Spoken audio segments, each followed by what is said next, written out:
What's mine is mine. Mine is mine. What's mine is mine. Mine is mine, not yours. What it do, beautiful people? Welcome to the corner.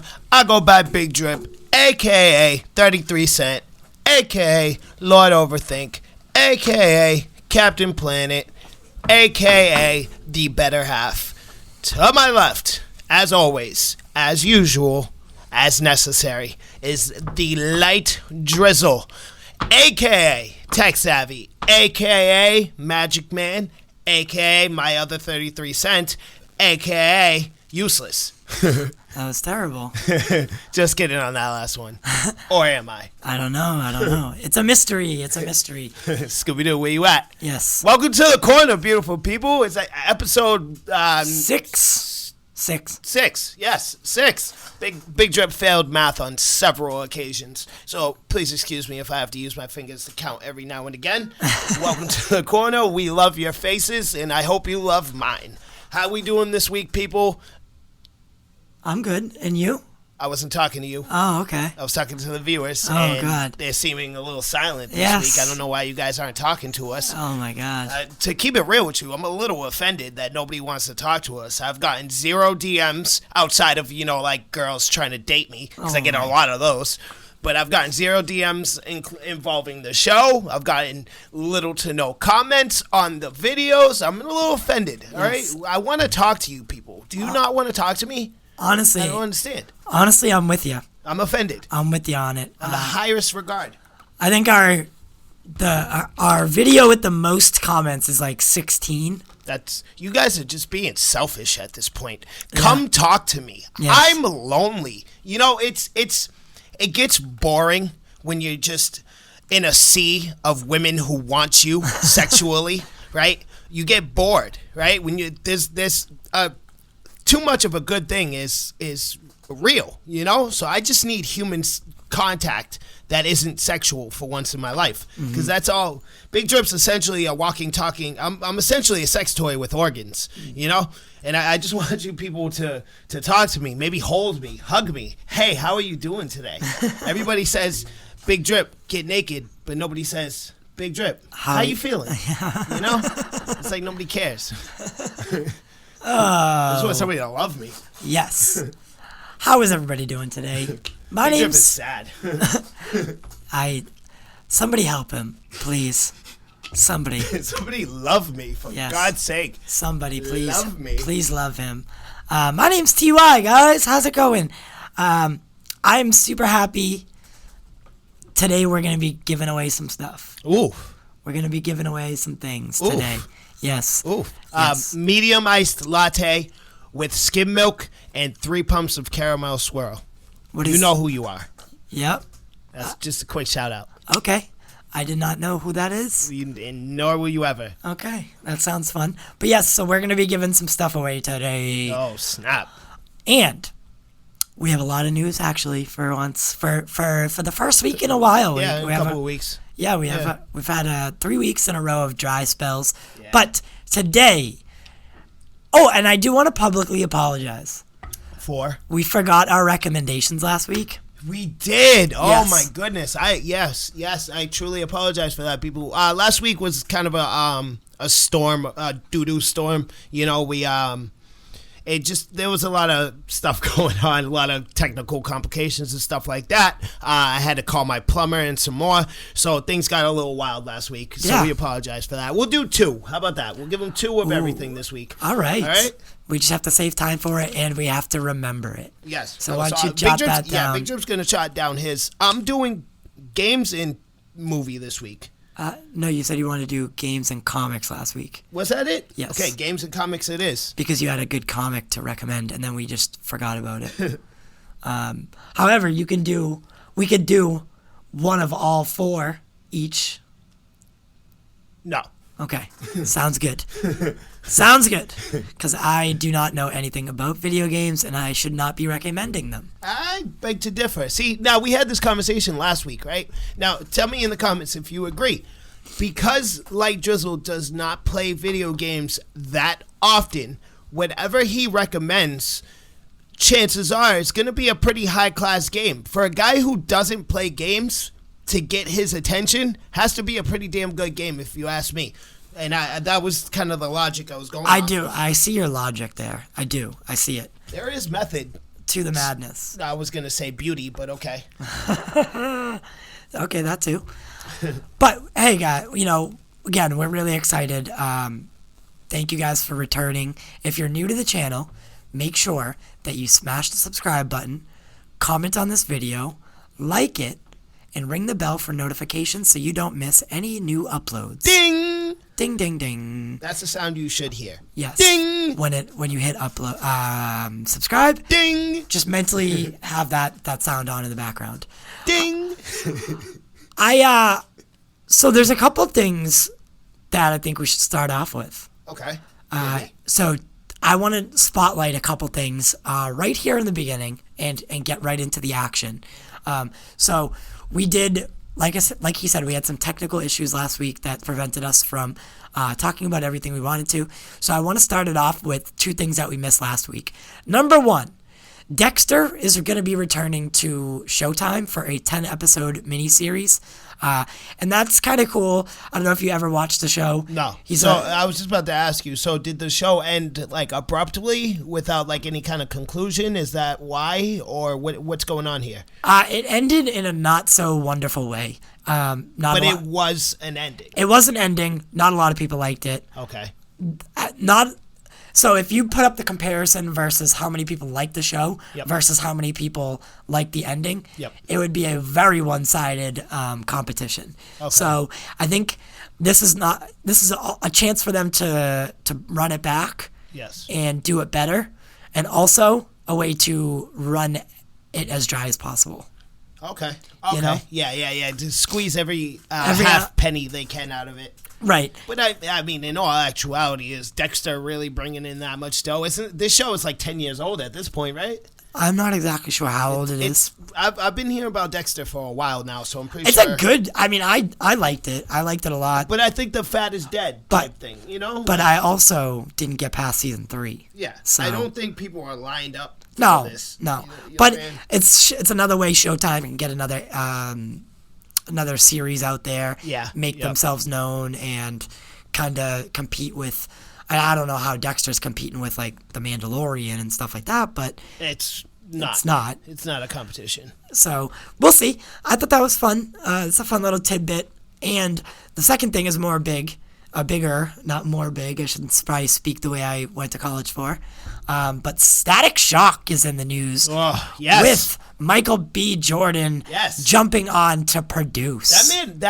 Quick shout out to you, homie, because you're really a versatile kind of guy. You can act. You're a great actor, first of all. Now you're producing movies and you're getting involved. I'm assuming this is because of Black Panther. Now he's getting involved in comic movies and adapting black characters into movies and whatnot. So quick shout out to you, homie. Yeah, appreciate that. I like Michael B. Jordan a lot. I think what he brings. I love Static Shock. Yeah, I watched that. Before grew up on it. I grew up on it. Yeah. But I also didn't realize that it was tied into like all the other things that I was reading. Like in I never realized that it was a property of DC. He wasn't originally. That's why DC bought him out afterwards. Okay, it's similar to like what they did with Spawn and all. You know what I mean? Right, like Dark Horse stuff. Yes, exactly. And then same like Harley Quinn. The show got very popular. DC bought it and then put him into main continuity. He became a Justice League member and some more. He's even in an episode of the Batman animated series. Yeah. Quick crossover with them, and it was a good episode too. Wait, the Static Shock from the animated show was in an episode literally put into an episode. It was a crossover episode of Batman the anime series. I don't know if it was an episode of Static Shock and he met Batman, or it was an episode of Batman and he met Static Shock. Whatever the case may be, damn, it was a crossover. I gotta go revisit that. Yeah, it's a really good episode. I gotta revisit that because when we were watching DC Fandom, they brought.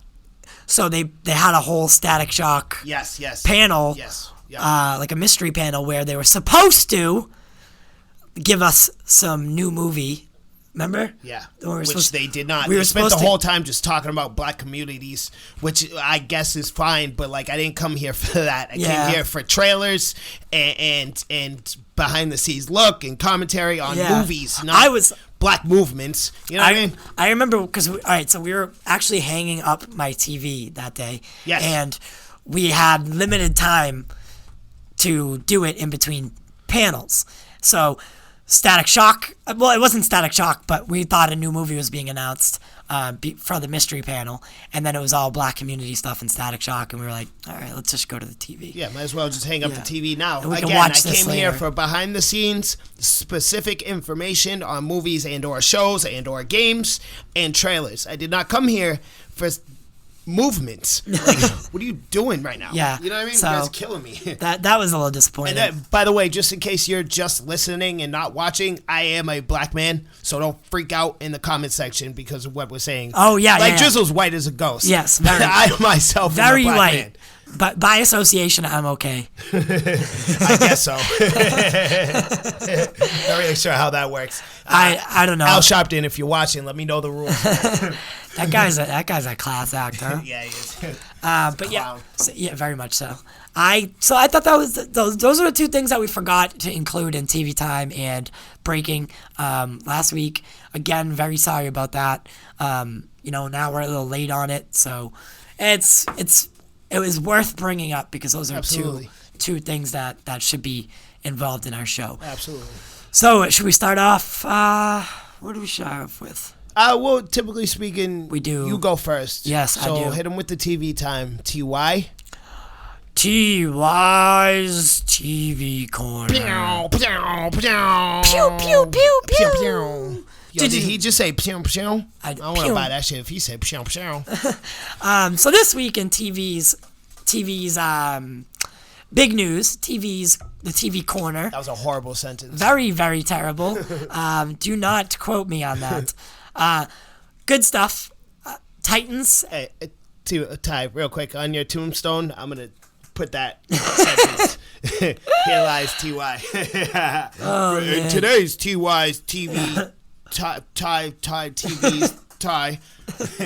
There's a lot of T's. A lot of T's going on there. Today, Junior.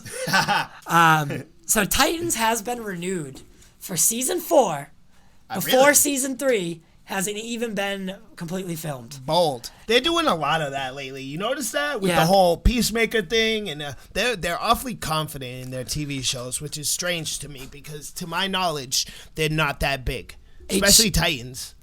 You're the only one I know that watches it. It's good. I mean, it's worth a watch, I think. And so HBO, and this isn't new actually to the Titans. This isn't new to Titans fans because season 1 hadn't even debuted before they already greenlit season 2. Yes. But that was when it was on DC Universe. Now it's coming over to HBO Max like all the other DC Universe shows, and they've already greenlit season 4. It looks like, they like what they see from season 3, and they want to get it pre-greenlit. That way, right after season 3 airs, they can start filming season 4. I think it's good news. I am not crazy. Like you said, it's not my favorite show. It's not the best DC show out there. Honestly, I think Swamp Thing is better, and Swamp Thing got canceled. That's unfortunate. Swamp Thing was great. And I yet to watch it, but Swamp Thing's a great character, and I think it was a great idea to put him in a TV show instead of a movie, because I don't think a standalone Swamp Thing movie would succeed. They've done it, and it was terrible. Yeah, it was back in like the 70s, 80s. Oh, God, we're going to watch that, and then we're going to review it for you guys. You know what's funny is there's a DC podcast, guys, and it's on the Popcorn Network, and they reviewed Swamp Thing exactly the way you just said it, too. Really? That's exactly how it came up. That's awesome. By the way, they're not doing so good, and we're about to take over. That's right, baby. Holla, Warner Brothers, holla at me. Disney, holla at me. Yep. Microsoft, holla at me. Sony, holla at me. All of you, holla at me. That show's been on air, that DC show. Yeah. It's been on Popcorn Network or, just on a podcast networks for like 5 years now, 4 years now. And they just plummeted. So. Well, fun fact, me and Drizzle original plan was to be strictly DC because first and foremost, we are DC fans. So that was the original plan. But as we continued discussing and talking about exactly what the layout would be like, and we came to the conclusion, which is in hindsight is very obvious, it's not a good idea to just have one topic and that's it. Yes, you know, which is why they're failing. Yes, God forbid nothing happens in DC, and then what are we supposed to talk about that week? We just talk about old things that everybody already knows. Right. You know, you need new, fresh news and content to bring up. Yeah, we can take a trip down nostalgia lane, but you know, relevancy is important. Right, and you don't want to come like so. If I, for instance, if I brought up the episode list to you, right? Mm-hmm. You wouldn't be interested in any of it, simply because there's for the weeks that nothing's going on. Yeah. Right. It's just like review Swamp Thing 1989. Yeah. And you're Which like, is funny, but it's funny, but I don't want to watch I listen to a whole hour of it. I don't. And there's no visual. It's strictly podcast. When it comes to movie reviews, you need visuals, right? So you can specifically show the clip of the silly thing you're talking about, right? Because the level of description that's necessary for that is just, it drags out and it's boring, you know? Very like boring. when something silly happens on screen and I'm trying to tell you about it, I need to be able to show you the clip. You know what I'm saying? Mm-hmm. So that's also a big part of why we always upload to YouTube as well, because certain things that we do, first of all, I'm incredibly attractive, so of course you want to see me. Secondly, certain things we do, there needs to be visuals there, you know, or you won't get that full experience if you can't see it with your eyes, you're only strictly listening. Full immersion. Yes, full immersion. Yes, into the full immersion into the big drip, baby. Yes, and who wouldn't want that? Huggies, we're looking for sponsors. Yeah. Holla. Did you say Huggies? The diaper? Yeah. I'll wear one. Yeah. I'll wear one on camera just to prove how durable it really is. Me, a grown man with, if I do say so myself, some great glutes. If I can fit into that diaper, then you have made a durable product, my friend. Yeah. So, and next week we'll be dressing up for Halloween. Spooky season. I'm gonna scare the life out of you. Yeah. So we'll be dressing up. I'm literally gonna dress up as your worst nightmare. Yes. Most of you listening, I'm assuming the type of person that listens to us, my costume idea that I told you about earlier is gonna be their worst nightmare. I hope you get the joke. I do. I hope you get the joke. I do. And you guys will see what I'm talking about come next week. Oh man, I try not to laugh. Okay, so I do have something special because I'm going to interrupt TV time really quick. I have something special for Big Drip to watch. Oh, geez, Louise. And when I edit the you guys will see the clip. Yes, you'll see the clip. All right, my cousin Nick sent this to me, and he has been very involved with us, right? Very involved with us. Yes. But he's Shout out to you. He's also been saying this to me for years. Yes. So I will have to edit the audio, because we can't play the audio.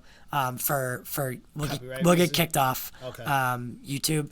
So for you, I just want you to watch this and tell me if you recognize who's in this video. Oh my God, is it you?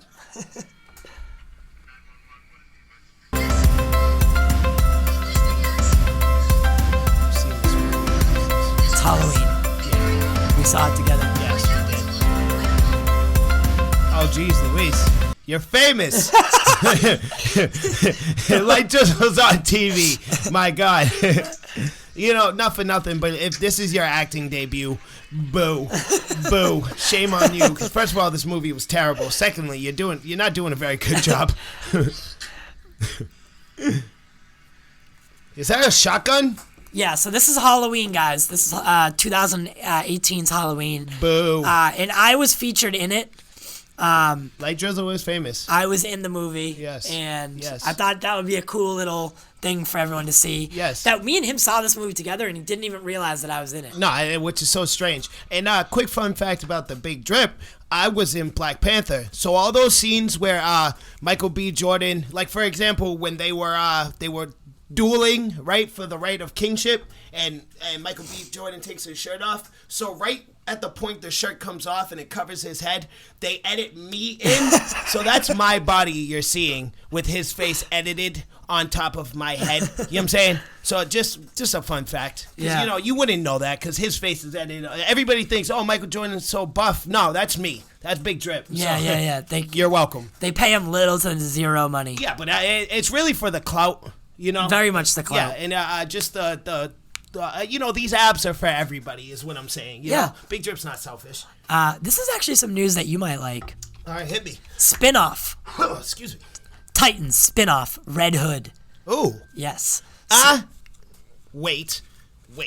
Because thus far, Jason Todd in that show is just... Well, Jason Todd is like this in general, but like in the show, it's worse, right? He's just a little bastard, to put it simply. You know, he's arrogant. He's very much a teenager, you know, an emo kid. Don't talk to me, Mom. Life is pain. I'm going to go to the graveyard and write poems about how pointless life is. You know, one of those kids, right? I hate kids like that. So if they're able to, like, you know, naturally and, like, you know, keep with the continuity of him maturing, you know, and becoming, like, who Red Hood actually is, then yes, I would like that. Now, what are they going to do with the actual, like, are they going to Death in the Family story? Are they just going to skip over it or what? Like I said, there's really no information. Okay. This is just like an idea of theirs? No, I think it's more than an idea at this point. Okay. They actually had a Teen Titans spinoff in mind. And then I don't know if that's gone anywhere. Yes. Because, I mean, you already have a Titans show. And to have a Teen Titans show be kind of confusing. But Red Hood is most likely moving forward on HBO Max. And, you know, I don't know if it'll be like they'll use another actor and kind of advance him in life. Yes, similar in look, you know, as he's an adult, which would make sense. Or they'll just wait a year or two. Yes. Let him grow up a little bit. Yep. And then transfer him from Titans. Watch him grow on Titans. Yes. And then, which is the preferable method. Very much so. Yes. Let the show develop more. I'd be okay with waiting for a Red Hood show. Yeah, absolutely. I don't watch Titans to begin with, so it's not like I'm waiting for anything really, you know. I mean, yes, that is news. I like Red Hood's a dope character. He's one of my favorites, actually. He's up there. Fun fact for anyone who didn't know, Jensen Ackles from Supernatural voiced the character of Red Hood in the animated movie Under the Red Hood. Can I just go on record saying I don't like that movie? Well, I didn't like it. I wasn't too crazy about it either, but he drives a 67 Impala, which is a nod to Supernatural. Really? Yes. I did not know that. Yes. I think a big problem with that movie was, and I just can't ignore it, whenever somebody other than Kevin Conroy is voicing Batman, it's such a distraction for me, especially when the voice is like clearly different, you know, like they sound similar in no way. It's just a completely different voice in every aspect. It's very distracting and bothersome. It is actually, because you know that's not the continuity that... Yes. Like, that's not the canon animated. Yes, it's an alternate version. Yes, and well, because so on that end of it, they have their own little Batverse going, because they've made Killing Joke, Under the Red Hood, and Death in the Family is going to release soon, and those are all under the same umbrella. So they have two. DC currently has two separate animated storylines universes going. Yeah. So the last thing for TV time, technically, is. So, as everyone knows, Ruby Rose has been, not has been, but... Beautiful. She is a has-been. Just beautiful. Kidding. She had a lot of conflict with the BatWoman show on CW, and she didn't like that she had to work every day. This is, I am not kidding. Poor me. Because when she was in Orange is the New Black, right, she would make a lot of money per episode, and she wouldn't have to work every day because she's not in every scene. Yep. She was like, oh, you know, they cast her as Batwoman, and she didn't like that she was the lead role, and she had to be there every day. Boo-hoo. Oh, my God. Are you kidding me? I cannot stand that woman. Are you kidding me? Yeah, that's got to be a joke, right? Like, first of all, you're acting for a living. Let's not pretend like you're doing something, like, it's not that it's not difficult, but it's not, like, wearing you down. She said she blamed it on, like, creative differences and which is a fair point if it was true, but no, you're just being lazy at that point. Yeah. Like, are you not satisfied? I don't understand. Orange is the New Black was a huge show that you had a solid role in, and now you're getting the lead role in a relatively low show, but it's a part of an overall universe, so therefore that there's potential. Thank you. And she was a lesbian. Now she you're got complaining. She got to play herself more or less. Yeah. In a bat suit. Yeah. But Crimea River. So, I wrote her name down. So it's pardon me if I pronounce this wrong. Javicia Leslie is taken over. Yes. And she is a new Batwoman. I don't know how they're gonna work it in to the storyline where Ruby kind of disappears. Considering Ruby's Batwoman was in Crisis on Infinite Earth, yes, they could work it that way. Yep. And kind of say she, like, the character just changed. Yep. Or due to the multiverse. Or Ruby, come in for give us 2 more episodes because you're really messing up our whole thing we had going on here, crying a river and everything. So can you just do us a solid, do 2 more episodes so we can kill you off real quick, and then we'll never hire you again, and we'll make sure nobody else will hire you either, because clearly you don't want the work. Yeah, clearly. When I read all these reports, I was just like, I already didn't like her. Yeah, because that bothers me so much. And then that even because we're out here on the grind. Struggling. Grinding. There's people who day. have literally dedicated their entire lives to trying to make it to exactly where you are. Not necessarily us, because I don't know about Drizzle, but I have no intentions on trying to act.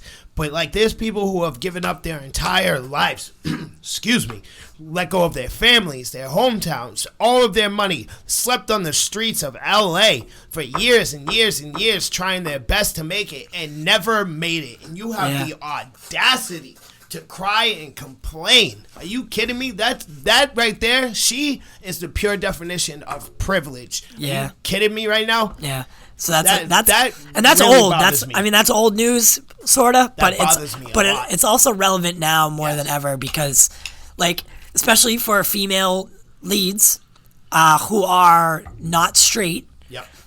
For her to just be like, okay, well, I'm sorry, I can't be your daughter's inspiration anymore because I have to go to girls everywhere watching you. Who aren't out of the closet yet. Yes. Who are unsure about telling their families. Yes. They can go watch Batgirl. Yeah. Batwoman, I'm sorry, and say, oh, she's gay. And, inspiration. Yeah, that's inspiration. Yeah, not straight or gay. Either way, you're giving little girls inspiration because not only are you a gay female superhero, but you're also a female superhero. Yeah. So you're supposed to be giving little girls inspirations. Yeah, so that's another good point. I mean, I wouldn't, unless my child was being very bad, I wouldn't make her go through the torture of watching CW's Batwoman unless you do something crazy like punch your principal in the face. But that's just wrong. Right. That's abuse. Making her watch such a horrible show. But so we also got some fan footage of them filming a scene with the new. So her name is going to be Ryan Wilder. Okay. She is not in comics. She is a completely new character. Yep. However, they are canonizing her. And they're inserting her into Batgirl number 50, which is a kind of an alternative or secondary story under the Joker Wars or the Clown Wars. Yes. So, storyline. Okay.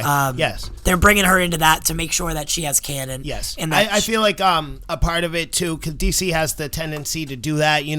Give somebody new the mantle, right? Because I think in all actuality, they don't care whether or not the CW characters are continuity, are continent. I guess is the word I'm looking for. Canon. Thank you. I said continent. That's going on your gravestone. So I don't think they care. Here lies justice. Continent. I don't think they care if CW characters are continent. I think they care. I think they're just doing it because they have a tendency to switch on mantles anyways, and this is a perfect chance for them to be woke and put a new black character in the comics, But the footage that was shown, yes, I'll have it up, is actually, the car looks great. Yeah. she looks cool. Yep. Like she has like curly hair, curly red hair. Yeah. I know Batwoman. Well, it's like a different look. Oh, okay. It's like it's instead of like the typical look, you can definitely tell she's an African American. Okay. You know what I mean? She had that like Black. puffy. Her hair's nappy. No, you know what I mean. Like she has legitimately really puffy hair. Yes, like, it's nappy. Yes. It's nappy. That's not just a quick PSA. It's not racist to say her hair is nappy. Okay. It's nappy hair. Black people have nappy hair. That's just natural. Okay. It's not a problem.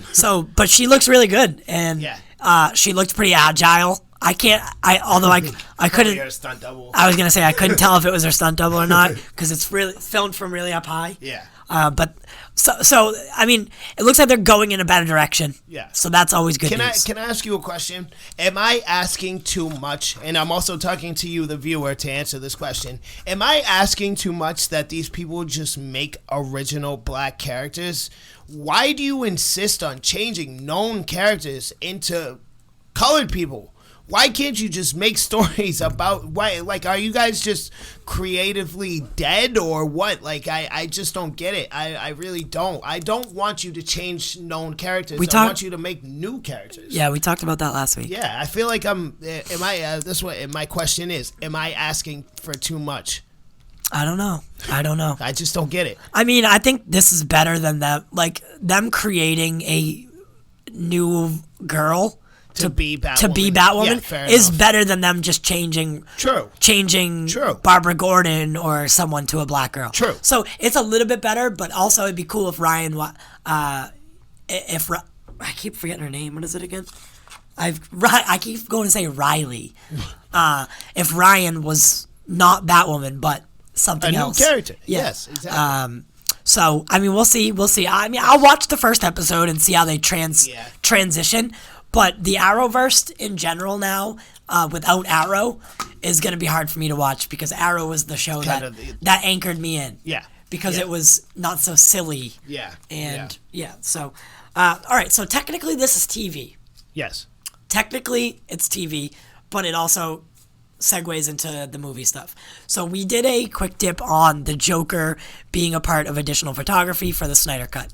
It is now confirmed that Deathstroke is a part of that as well. Oh, he confirmed it. Finally. Yes. Okay, nice. It has been confirmed. I know we had said that it wasn't Zack's. I mean, it wasn't Joe's decision to make that known. Yes. It was Zack's. Yes. And now it is confirmed that, and there's supposedly a scene being filmed with Batman, Cyborg, Mera, Joker, and potentially Deathstroke. Possibly a continuation of the Nightmare. After everyone's gone, it's just I think that'd be really cool to see Batman and Joker teamed up in a nightmare. Working together in a nightmare scenario because they've done it plenty of times in the comics. Yeah. So I think that'd be kind of cool. Like see a last ditch effort by the remaining survivors. We'll see. But okay, here's the problem with that specifically: the type of Joker that they're aiming for. Like Jared Leto's, so there's a current line out right now, that DC comic line out right now that's really good. It's the 3 Jokers. It's really good. I suggest you check that out. But so it's broken down like this: there's Joker, the criminal, the comedian, the clown, right? And wow, sounds really familiar. Jared Leto's Joker is very much the clown, and that's more the insane side of Joker. Okay. So I don't see. And the comedian would be Jack Nicholson. The criminal would be Jack Nicholson. The comedian would be more like Heath Ledger. Actually, no, that's fair. No, that's fair. Heath Ledger would definitely be the criminal. The comedian would be. Yeah, I was gonna say. Jared Leto would be the clown. Fair enough. But again, so the clown is more the insane side of it. So my point being, he's not really the one to, like, when things go down, he's not all of a sudden gonna be like a normal thinking guy. He's still insane. Crazy, yeah. And I think, as always, when Batman and the Joker end up working together, Joker always has some ulterior motive means to an end. And they only team up in, like, very, very, very, very dire situations. Yes, in specific situations. and when it makes sense. Yeah. So I would imagine, you know, the second Darkseid comes down and like he runs things and he's like out and about and he's amongst everybody and like all the DC characters. I would imagine that he would immediately kill off Joker just because Joker's the Joker, right? And like obviously not trustworthy, and he's probably just annoying to Darkseid. So Jared Leto's Joker, most definitely, if I was Darkseid, I would eliminate him immediately. Read that stupid forehead tattoo, and that's it. You're done.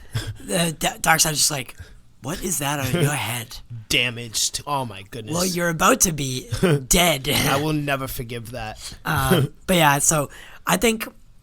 as we said in the Quick Tip episode, I hope Zack takes the Joker in a different light. Hopefully. And kind of seriouses him. Yes. In a way that makes sense. We went very deep into all of this, and we came up with some pretty cool... What if the show part of it? Yes. So you guys go check that out. I don't want to get back into it because I want to give you guys a reason to go check out the episode. Shameless plug. Shameless. So you go check out our quick dip into Jared Leto. And with that said, guys, that is TY's TV Corner. And now we are happy to introduce... Am I getting into gaming? I think you're getting into gaming. Big Jeff's getting into gaming. Pew, pew, pew. Waka waka waka waka waka waka. That was Pac-Man. We really got to get some sound effects. Yeah, we do. I've been asking you for one of those things so I can pow pow pow. Yeah. So I promise you're gonna get annoyed if I get that thing because I'm just gonna wear it down. So let's get into gaming with the Justice. Big drip. Sorry. 2 eyes. All right. So this week I'm talking Squadrons. Star Wars Squadrons, because this game looks dope as hell. It's so cool. Is that? It released on October 2nd. It's strictly a Star Wars game, strictly as piloting and flying ships and fighting. It's so cool. So there is a campaign mode for this. Oh, wait. Before I get into the game itself. All right, so... Also, I have a question. Okay. Real quick, for you, because you don't understand. EA is known as the Satan of game studios, right? They are the reason for microtransactions and DLCs and pay-to-win kind of content, right? EA is just the worst. They really are. So that's the reason that you have to spend $60 on the game plus another $130 to win if you want all the content. So right? ridiculous. But, so there's a difference between DLC and microtransaction. And DLC is they make a full game, right? And they continue to make new stories and arcs and stuff like that. Expand it. Exactly. And a DLC is usually around $20, but it's worth it because you get a solid amount of content added onto a game you are already beaten in every sense of the word, right? Okay. A microtransaction, however, is usually in like an RPG type of game. So imagine you're a level 10 and you're trying to get to 20, right? And you're grinding and you're building and you spend 6 months of grinding and you go up 2 levels, right? Microtransactions are, well, hey, you know, if you spend $10 and open this chest over here, we'll get you up 10 levels right now. Oh my you know what I'm saying? That's EA, right? From what I thought EA was known for like sports games. They are, but they have, for whatever reason, they have the rights for Star Wars. I don't know why, but they have Star Wars. And they also make other games, but nobody plays anything outside of their sports and Star Wars. That's really it. I don't know anybody who plays any other of their games. So those other Star Wars games that came out, the Battlefront those 1. Are all EA? Yes. Oh, geez. Yes. They've only had Star Wars for like, I'd say like 5 to 10 years, somewhere in between there, something like 7 years-ish. They probably bought the rights, a couple years before they started developing the new series. So now they won't give it back. Yeah. So there's probably some deal between Disney, whatever, because Disney does an expert in games, right? So EA will let you keep making the games. You just make sure you give me my cut. That's all they care about, right? Course. So, anyways, that being said, just so we're on the same page here, Squadrons doesn't seem, from what I've seen thus far and everything I've been looking at and blah, blah, blah, it doesn't seem to be that way yet. hopefully EA is finally hearing the message. All of their games don't sell the way they're supposed to. For example, Battlefront 2, I was hype for this game. So was everybody else. And sure as sand, there was microtransactions galore, right? It was paid for everything. And now, mind you, Battlefront is like Call of Duty, right? Like there's a campaign version. Yeah. Yes, it's more like it's Battlefield with a Star Wars skin on it. Yeah. Right. So, but they threw microtransactions in. So if you want to upgrade your soldier and your guns, and you want this gun, you want that skin, you want this, you want that. Oh, well, you got to pay us for it, and it's like $5 each chest. So it's insane. So and there's no way to gain those things without paying. No, there for is, it, but it takes a lot of time. It takes a lot is not the word. It's a force. It's like the example I gave you earlier. Hey, it's the force. That was terrible. You suck. Boo! Everyone thought that was hilarious. So I think they're actually listening this time, people. So, because thus far I see no microtransaction problems with Squadrons. Squadrons is the game we've all been waiting for. Battlefront 2, to a lot of people, the only fun part of that game was the piloting. So Squadrons is the answer to that. Well, we're going to give you a game straight on piloting. That's all you do. Now, here's the crazy part. All right, let me get through the specifics first. Of course. It released early this month on the 2nd. PS4, Xbox One, PC. We are getting a next-gen version, but they're not going to add any content to it. It's essentially just going to be the same exact game, so don't be all like hyped for it for next-gen, because nothing's really going to change. Maybe like the look of it will change, but like in all actuality, PS4 and PS5 graphics, I promise you, are not going to be that different. It's more about what the software can do rather than how it looks. Yeah, you know what I'm saying? We're already at the point where it looks pretty great. Exactly. So you really can't get too much more than what we already have. Again, it's more about how it functions than how it looks. Yeah, so that's just like the basics of it, right? Like where it's when it released, what it's on, blah, blah, blah. It's a single-player game with online multiplayer options. It's complicated. It's so first of all, I think you dig this because it's very much like they made it like you're an actual pilot, right? And they put all kinds of details and I'm praying and hoping that we can figure. We're still trying to figure out all this fair use copyright situations because like I very much want to show you what I'm talking about right now. Hopefully you see that while you're watching the video. I think games might be different. Everyone streams games. Yes, but everybody streams shows as well. Movies. Everybody does movie reviews with clips of the movie, all kinds of stuff. It's so confusing, guys. I know. I'm actually like I'm serious. 'Cause I'm getting frustrated with it because because I haven't got any we haven't got any copyright strikes, but we've gotten flagged left and right. We got flagged 3 different times for short, teeny little clips that I've mirrored. So I flipped them around and contrasted. So changed the color, used it in a news fashion. Like, and they're still trying to flag us. And they still flag it as copyright. That way we can't monetize, which we don't do yet anyway. But it's still an issue. Yeah, I don't know how many of those you can get without getting an actual strike. Exactly. So it makes me nervous. Exactly. And, you know, again, people were just trying to figure that out. But if anyone has any ideas, please let us know, by all means. Tips, tricks, or flicks, let me know. Back to the Squadrons. So inside so it's a cockpit view, right? It's a what is essentially a first-person view, so you can see outside a windshield. It's like being in your car, so you can see all the doodads and the knickknacks and the zooas and, you know, all that stuff. And they made it pretty, like, realistic, you know? Like, there's on the side, there's energy gauges and how much energy. So what you can do, so there's three main components: shields, weapons, speed, right? Now, so the dial is right here, right? Now you can adjust how much power you put into each one. So you can put all the power into your shield and up your defense as much as possible, or into your weapons, or you could even it out, or you could put it into your speed. You see what I'm saying? Yeah. So you really have control of your ship is what I'm saying, and they make it a very, like, realistic experience as to what it would be like to be a fighter pilot, right? And now there's 4 classes: fighter, support. Oh my goodness, bomber, and what is the third one?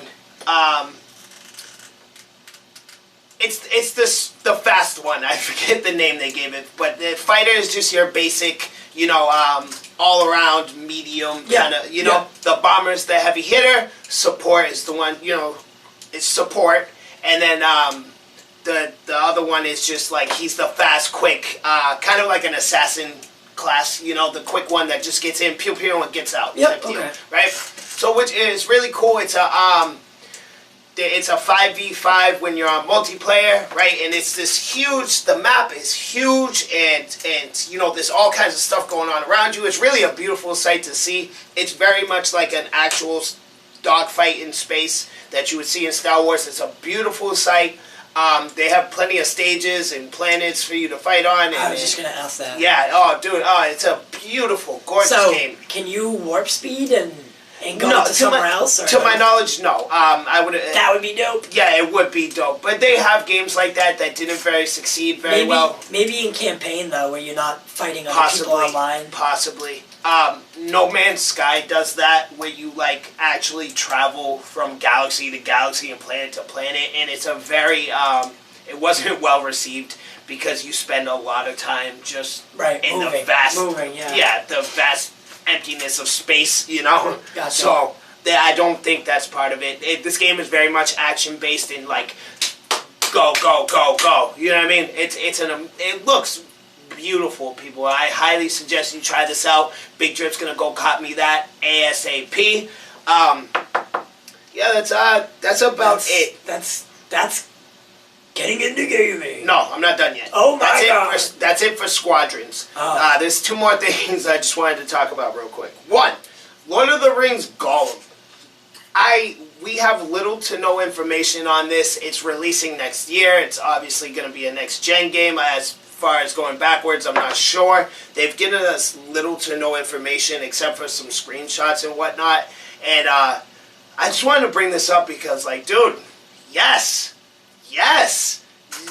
Oh my god. You play as Gollum, so it's very much going to be obviously a stealth-based kind of game. And Big Drip adores games like that. I love it. I always, in any kind of game, like any Elder Scrolls game, my 2 things are always stealth and archery, right? So I love stealth-based games, and this is clearly what that's going to be. And I think it's kind of filling in the gaps from The Hobbit to Lord of the Rings to the trilogy and all the things that happen in between and all the shit he gets himself into pursuing the ring and trying to get it back and blah blah blah. I'm not exactly sure on the time frame that they're gonna use, but I'm assuming it's everything we haven't seen yet, right? But I just wanted to bring that up because it looks really, really cool, and I just love the concept of it to begin with, and I'm very excited for this. And the second I get some more news, you will hear it from us, whether it be in an episode or on our social media pages that you should go follow. We're on Facebook, Twitter, Instagram, Snapchat, on damn near everything. Shameless plug. Pop Culture Corner, come check us out, follow us, all that good stuff. One more thing. Well, I actually have a question real quick. Yes, hit me. So, and it's not a question, I'm sorry. So, I've made the decision that I am probably going to get a PlayStation 4 or 5. Okay. And, get a 5, it's only $400. That's only $400? Yeah. Oh, okay. Yeah. The original version, the one with the disc tray is $500. And the digital one is 4? Yep. Okay. So, yeah, I'm probably going to do that because there's far too many games coming out that, I would be very interested in. Yes. I can say with confidence, Light Drizzle, you would like Squadrons. I can say with confidence you would like that game. Yeah. So, what was that last thing? The last game? No, what was the last thing? One more thing. This is just because I'm baffled. Why are they still making Just Dance games? What? What is that? Just Dance is just like Dance Dance Revolution. Oh my god. It's essentially the same thing, but the only difference is it's like a silhouette of you, and you just kind of follow the moves they do, right? I'm sorry, ladies and gentlemen, but I have to do it. White people My goodness. Because I promise you, no colored person in America is playing Just Dance. I'm sorry, guys. I know. I'm sorry. Get in the comments. You tear me a new one, but I have to say it. I'm sorry. Why are you still making these games? Who is buying Just Dance? Female white girls in high school and I guess college. so. I guess so. They like to drink caramel swirl and pumpkin spice. That's who's buying this that game. This game, dude. They've been making these games religiously for the past, 11 years. They're like Madden at this point. It's insane. No, it's like, now that's what I call music. Yeah, dude. What are they on, by the way? Like 73? I think so. Yeah, they have a lot of those. That's what I call music. And now, okay, that's funny you say that because in Just Dance, the soundtrack is, I'm pretty sure, just now that's what I call music is. Better yet, I'm pretty sure it's a Kids Bop album. I'm almost 100% sure that's what that is. Because I know damn right well they're not using, explicit music. Yeah. You know? And I'm pretty sure they have songs on there that are, by, Lil Wayne. And, give me a Just Dance with some Slayer on it, right? Some Lamb of God, Dragon Force, some Lamb of God, some Norwegian death metal bands. I'll play that game. Try to mosh to it? Yeah, dude, that would be hilarious. If you guys had any kind of sense in you whatsoever, you would vary off and make a country version, right? And it comes with a cowboy hat and a piece of straw in the box, right? You get a hip hop version, comes with a do-rag and a black mild, right? Get creative with this, people, because, this game is boring and nobody outside of 12-year-old white women in the suburbs buy it, you know? Get interesting with these games if you insist on releasing them. Yeah. God, I wasn't expecting that. Yo, the death metal one, I would definitely buy. The Norwegian death metal Just Dance version, hell yeah, I'd buy that. Comes with spiky bracelets, a long-haired wig, and a fake electric guitar, and we get it in, and maybe a pentagram for your floor. Yes, some candles, and salt. That's awesome. Keep the demons away. I would absolutely play that. I would absolutely buy that. Shut up and take my money. Yes. For next gen, too. You're welcome. Next gen. Yeah, exactly.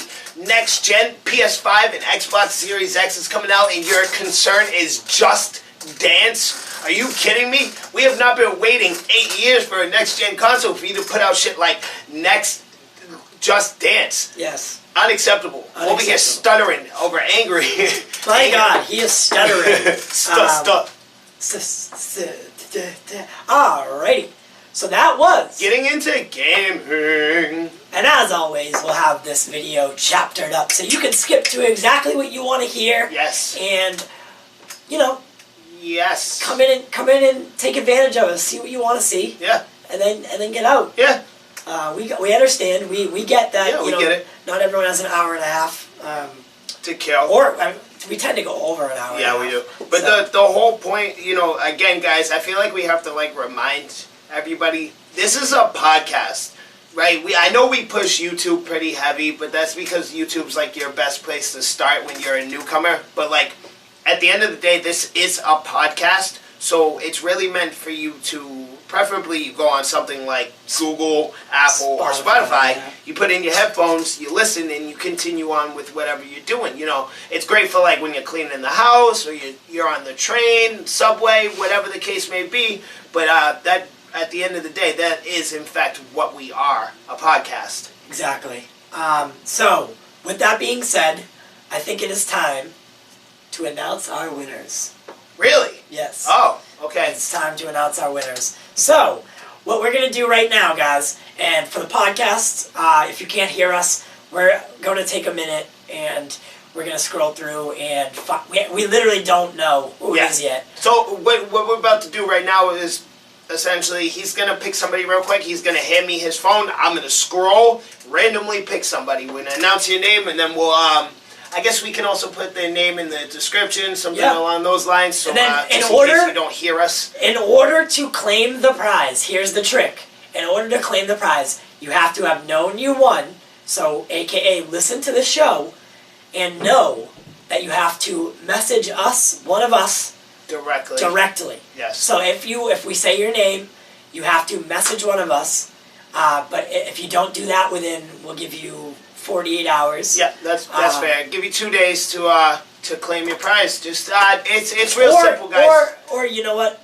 I'll give you 3 days. Okay. 2 days is all right. I'll give you 72 hours to claim your prize. Yep. I will have a $20 Amazon gift card ready for you, as well as a custom Pop Culture Corner t-shirt. Yes. So all you have to do is, like he said, contact us through message, Facebook, Twitter, Instagram, Snapchat, whatever you prefer, because we're on damn near everything. Message us. Let us know it's you. We'll have a quick conversation about where to send it to you, blah, blah, blah, so on and so forth. And then, we'll go from there. But make sure you do that, because, you want your prize, don't you? $20 in a t-shirt, So make sure you watch the episode, guys. And we just want to say thank you to everyone always. Of course, we appreciate you guys. Thank you so much for getting involved and listening. And, we're really hoping this whole promotion giveaway thing, at the end, look, I guess our intentions aren't the greatest because we're really doing it just to gain subscribers. Shameless plug. I mean, at the end of the day, that's really what this is about. Fair enough. But, I still like the fact that we're giving back to you guys. It's almost like a thank you, right? Like a Hallmark gift card, right? Or a Hallmark card that, thank you for joining us. So, we just want to show you we appreciate you guys, right? And also gain subscribers from this. Yeah, I think that's the inevitable goal of all time. Of course. So. So thank you again. Please, guys, if you're not the winner, get involved. If you're just coming in, subscribe, comment, all that good stuff. Please and thank you. We're doing a winner for every 100 subscribers we gain, up to 1,000. So right now, what are we announcing? 3 to 4, correct? No, this one we're announcing 2 to 3. 2 to 3. Okay, so then we'll have 3 to 4 to do, because as of right now we're at about 450, 4 to 5, 5 to 6, etc., up to 1,000, right? So that's a solid amount of gift cards. Now we're gonna make sure we don't pick the same person twice, just so you know. All right, so I have picked West, East Coast West. Holla. That's who I have picked. He comments on damn near everything. My man. And he knows who he is. So my man, shout out to you. Yes, I know you're listening. He has won my portion of it. All right. Okay. All right. So my turn. Your turn. Big trip, baby. So what you're gonna do here is you're gonna go back. That's me. Yes, I know. You're gonna go back. You're gonna go through the videos. Yep. See the ones that have comments here. Yep. And pick one. Yep. And then just pick the person. Cool. And I will talk to you guys now. So I do want to talk about one thing while he's picking his winner. So my recommendation, and I'm saying this now because we have already talked about it. So if you are a TV fan and you're a spooky season fan, I'm recommending this week as for the TV show. I recommend that you go watch Swamp Thing. Swamp Thing right now it was a DC Universe original. However, now it's being shown on the CW. I think it's an attempt to get more viewers. They put it on a public network rather than a pay-for-subscription network. But Swamp Thing is a great series. It's good for spooky season. It's just fun to watch. Not listen, because it's not a podcast. Sorry about that. Boo! Yeah, boo! But it's really good. It's done well. The story follows Abby Arcane, who is a CDC scientist, and she goes back to her hometown, as all good shows do, right? It's in a hometown or a small town in Louisiana, like this show is, and she goes back only to find that the citizens of the town are being plagued by this illness, this green, disgusting, like flu kind of thing. So that's why Abby's there, because she's a CDC scientist, and that's where she meets Alec Holland, who later turns into Swamp Thing. That's no spoiler if you do know the show. So it follows them two in their relationship. It follows Alec after he turns into Swamp Thing and what his life is like after. It's really, really riveting, and it got canceled before the season even came out. It was originally supposed to be like 13 episodes or 12 episodes. They cut it down by 3, and there's a lot of behind-the-scenes issues, so that's why I think it got canceled. It also cost a lot of money for them to film on the swamp and kind of do the VFX and stuff like that, so that's why they ended up canceling it. However, the show is super good, and I would love to see them cross it over, maybe bring Swamp Thing in for Justice League Dark, or, you know, something to that effect. But Swamp Thing, that version of it at least, needs to not be dead forever, because it was so fun. It was so fun. So have you picked your A-A-Nya? Okay, so it's A-A-N-Y-A-H. A-A-Nya? You are the second winner Dum, dum, dum, dum. of our contest. You're welcome. You'll be receiving a $20 gift card and a customized Pop Culture Corner t-shirt. Again. East Coast West. You also win. And again. Anya. Again. How should we come across giving them our Facebook, Twitter info? What do you mean? Like, so they know how to directly message us. I mean, it's rather simple, really, because if you go to the About page on our YouTube... Oh, all our links are there. All our links. Perfect. There's little logos of Facebook, Twitter, and Spotify. Perfect. Click either the Facebook or the Twitter one and direct message us, and you'll be able to get that. Yep. Also, you know, let us know, because we're going to need your shipping information, so that way we can ship it to you. Yes. So again, I just want to say real quick, just in case anybody's like, you know, with Corona and all this stuff going on, maybe you might feel uncomfortable giving us like address, whatever the case may be. So that part of it's completely in your hands. By all means, give us whatever, just whatever works best for you. We just want to give you your prize, right? So just tell us however you want to come across this, you know, whatever makes you most comfortable. I just want to put that on record, because I know this is like, you know, weird times, and, you know, a lot of stuff is going on, so I just want to go on record saying this is whatever makes you guys most comfortable. East Coast, West, and Ayanya. Ayanya. Ayanya. Ayanya. Or Aynanaya. I'm pretty sure both A's are silent, so it's nya. Nya. Nya. Oh, that's a good. All right. Congratulations. Congratulations, guys. You are our first contest winners. Oh, and we're really excited to have you as subscribers, as part of the corner, and part of the family. So, you know, with that said, we'll move on to the movie segment. Yay. Yay. Hooray. So, this is the part of the show where we talk about all things movie, cinema, and film. Yes. Those are all synonyms, so they mean the same thing. Did you know that? Yes. So, I did. Big news coming from Shazam, Fury of the Gods. Shazam. Yeah, Shazam has added 3, not 1, not 2, but 3 villainous sisters to be adversaries to the Shazamily. We don't know who. They could be the 3 faces of evil. It's the girls from Hocus Pocus. That'd be awesome. Yes. I'm not 1,000,000% positive of all the Shazam lore or the canon, but it could be the 3 faces of evil. However, that's more like a Ghidorah kind of deal, where it's attached. They're all attached. But the way that these villainous sisters are being, like, the casting, they want someone like Zendaya, who's like 17. Zendaya. Then they want like a 27-year-old female, and then they want like a 56-year-old female. So, age. Zendaya. Yep. How do you say it? Zendaya, Halle Berry, and then an older woman. So Viola Davis. Oh no, she's Amanda Waller. Oprah Winfrey. Yeah, so that's what Aunt Jemima. That's what they're saying. They're not saying that these people are playing them, but they're saying that that's the typecast that that's what they're aiming for. The look, their age, etc. That's the typecast they'd like. I thought that was cool. I also think that there might be a lot going on in Shazam, Fury of the Gods. I hope so.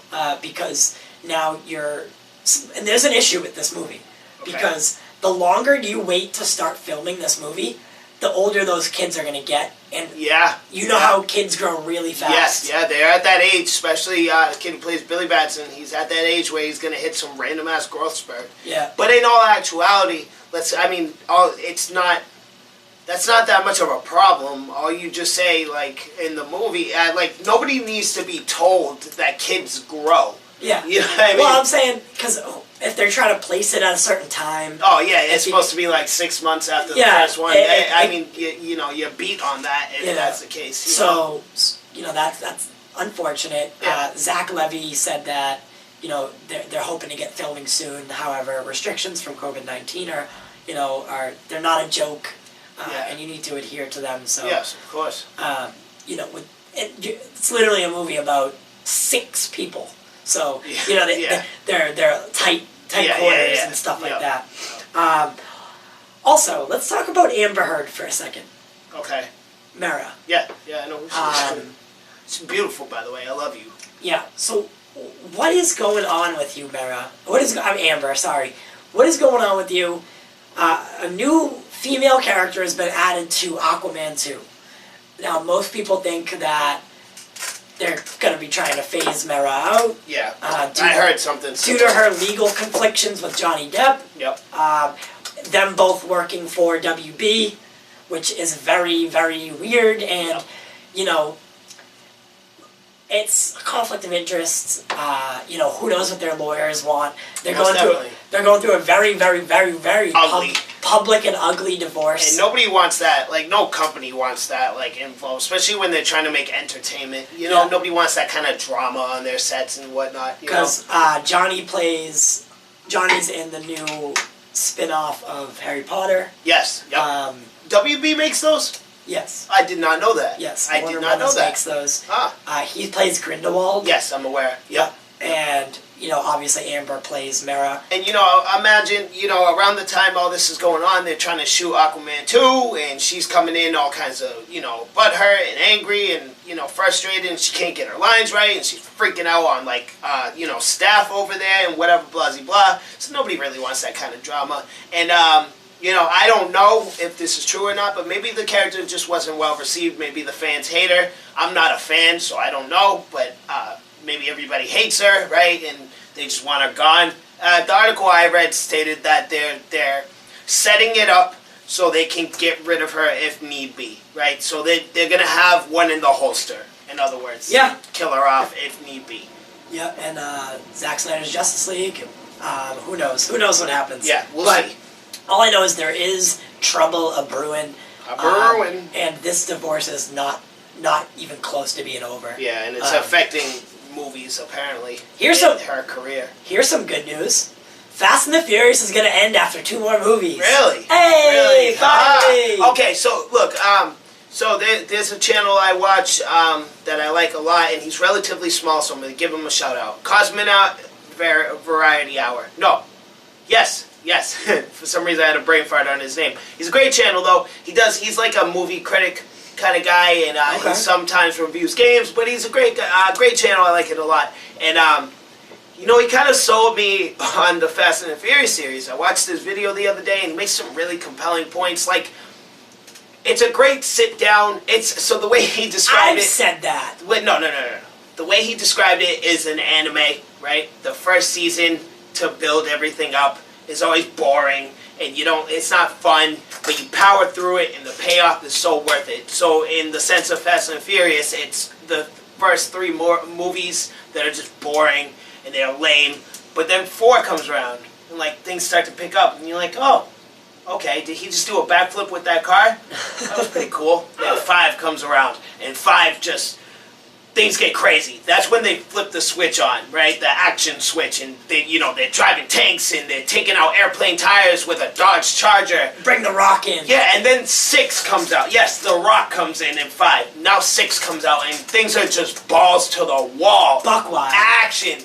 Buck wild. And I'm watching this video, I'm like, dude, you know what? I like over-the-top, ridiculous, shut-your-brain-off action movies that are just insane, right? So I don't know.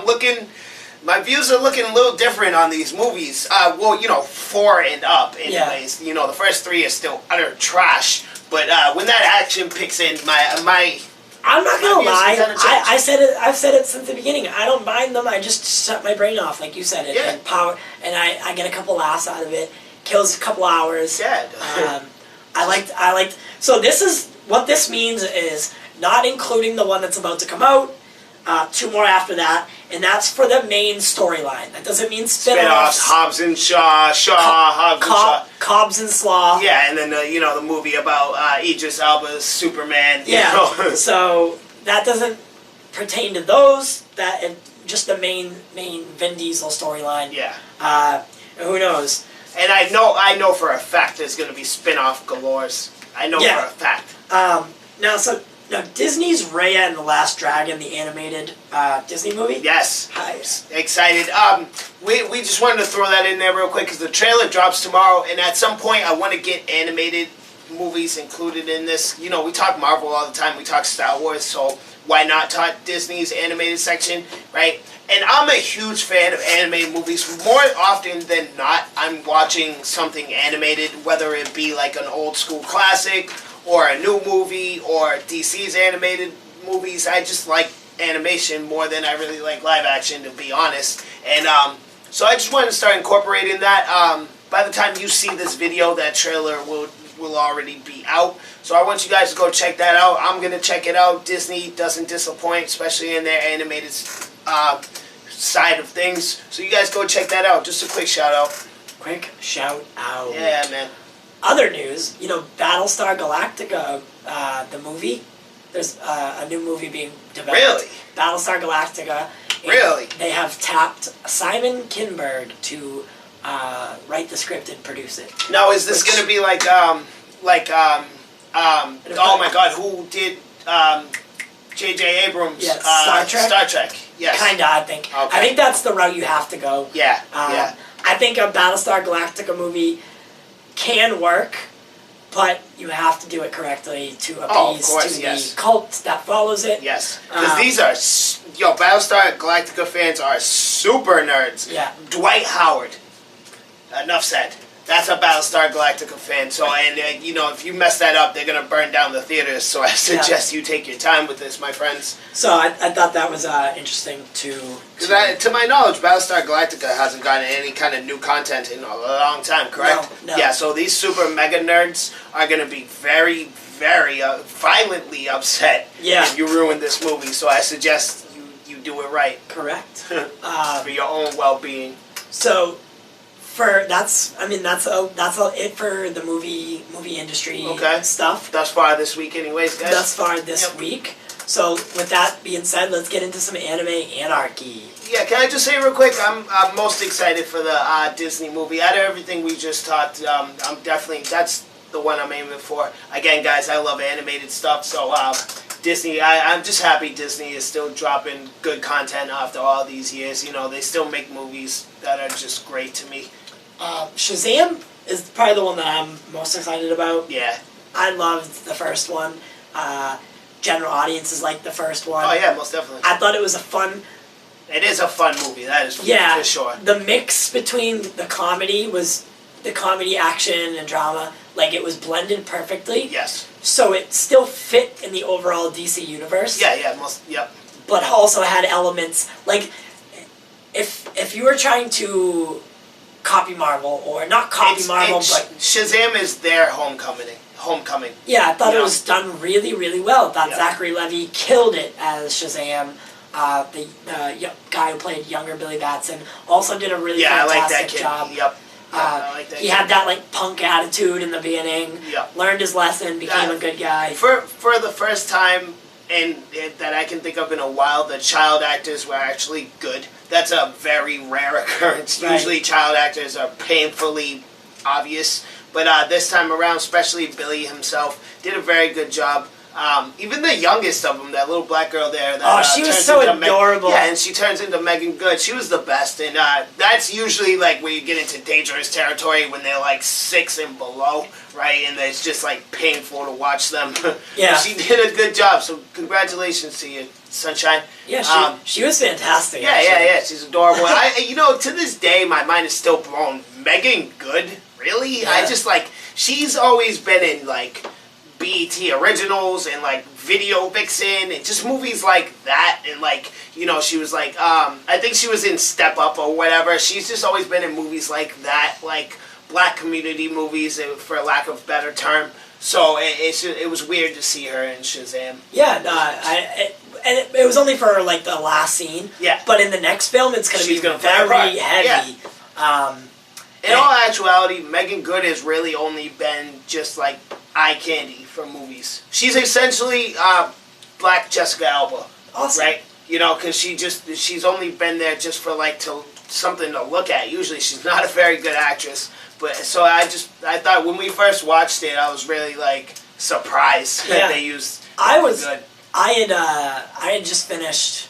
Well, I finished the first time I saw it. Yeah. It didn't mean like the kid the Chinese one. Yep. It didn't even faze me because I didn't know.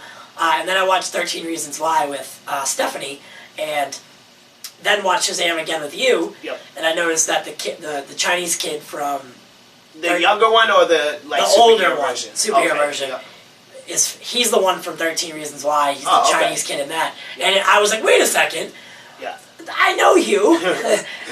Because for most of the older actors, I mean, with the exception of him, I didn't know any of them. Yeah. Which I thought is good. Yeah. Always good to give these new actors a chance to play larger roles and break out. And absolutely. That's what I love about the superhero genre. Is you can turn a relatively no name into a household name. Tom Holland. Yeah. He wasn't that big. I mean, he was, you know, he had roles and he was in movies and stuff, but like, I didn't know who he was. Most people I know didn't know who he was, but Spider-Man came out, bam. That's Peter Parker. That's me. That is now Peter Parker. That is the great thing about it. And that's my preferred method of superhero movies, because it's a big, big distraction when I know them from other movies, especially when they're silly movies. Like, for example, Ben Affleck is definitely the main offender in that category. Christian Bale, like, was huge at the time of Batman, but Batman Begins came out. I was a child.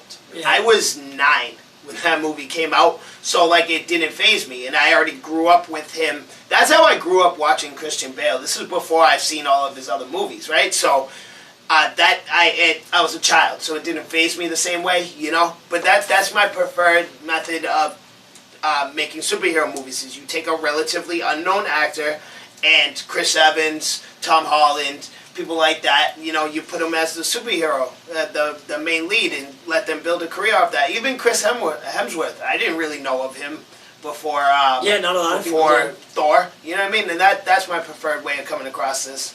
Yeah, I love it when it happens like that. Me too. Yeah, so let us know what you guys think. I also want to know what you guys think about who the 3 villainous sisters could be. Yes, give us your ideas. Give us your ideas. My idea is the 3 faces of evil, but we shall see. Yes, we shall see. And now it is time for Anime Anarchy.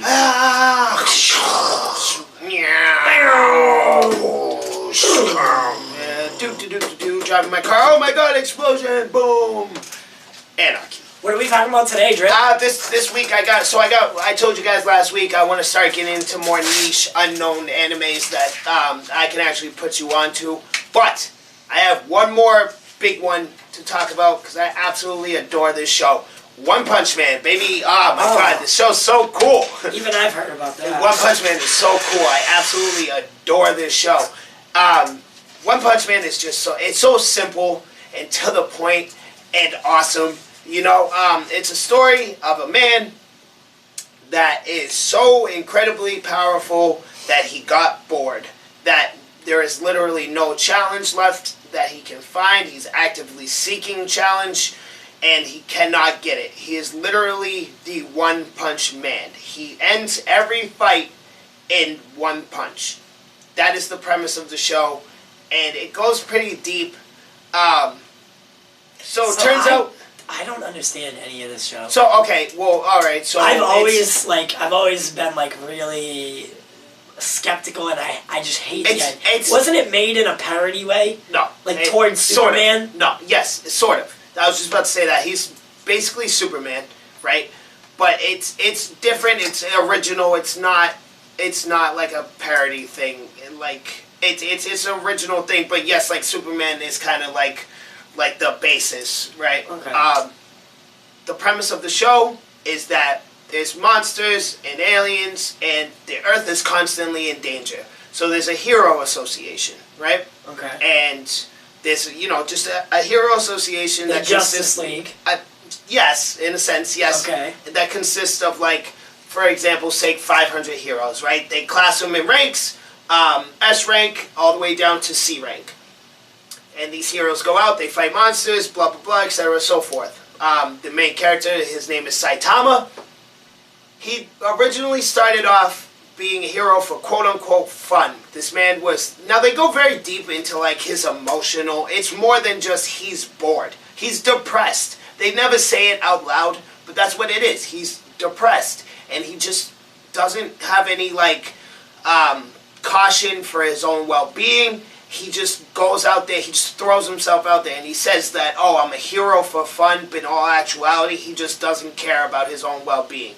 Now, what happens is, he runs into a monster one day on his way home from trying to find a job. He can't find a job. He doesn't have any friends. He's alone. He can't find a job. He's depressed. So he runs into a monster, and because he's so depressed and clearly dead inside, the monster leaves him alone, right? And he keeps on walking. Come to find out, this monster's trying to murder a little boy. Saitama stops it. This is before he had any kind of power whatsoever.